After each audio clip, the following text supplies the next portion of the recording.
अध्यक्ष महोदय, यस,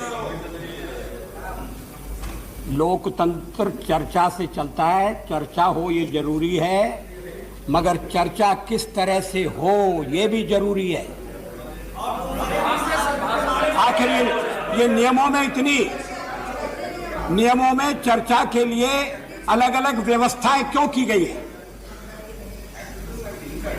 हम अगर चाहे तो किसी नियम का उपयोग करके आपसे अनुरोध कर सकते हैं कि आप हमें चर्चा करने का मौका दीजिए।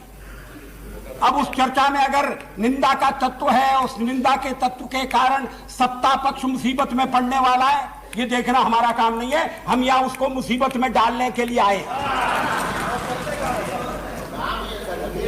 अध्यक्ष महोदय, आप मुझे क्षमा करिए, हमारे ऊपर आरोप लग रहा है कि हम आपके आदेश का उल्लंघन कर रहे हैं, हम आपकी अवहेलना कर रहे हैं।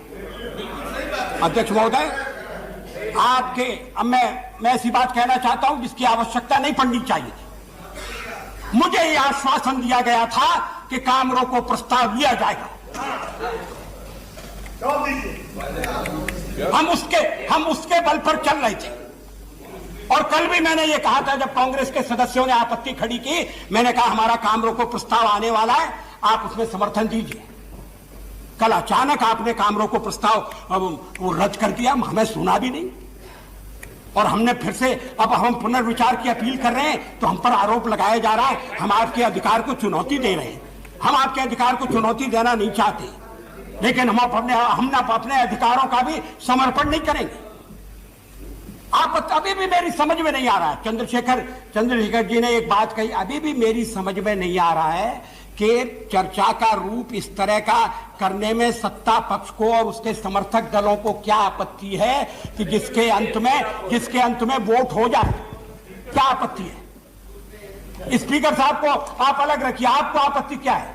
और अगर सारा सदन एक राय का हो जाए, चर्चा लाइए, ऐसा आप लाइए मोशन, और हम वोट करके आपको उस मोशन को गिरा देंगे, तो स्पीकर साहब आप बाधिक बनेंगे, ऐसा मैं नहीं समझता।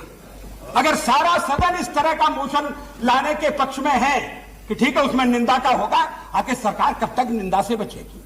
बजट सेशन है, कदम कदम पर वोट होगा, आपको अपना बहुमत सिद्ध करना पड़ेगा।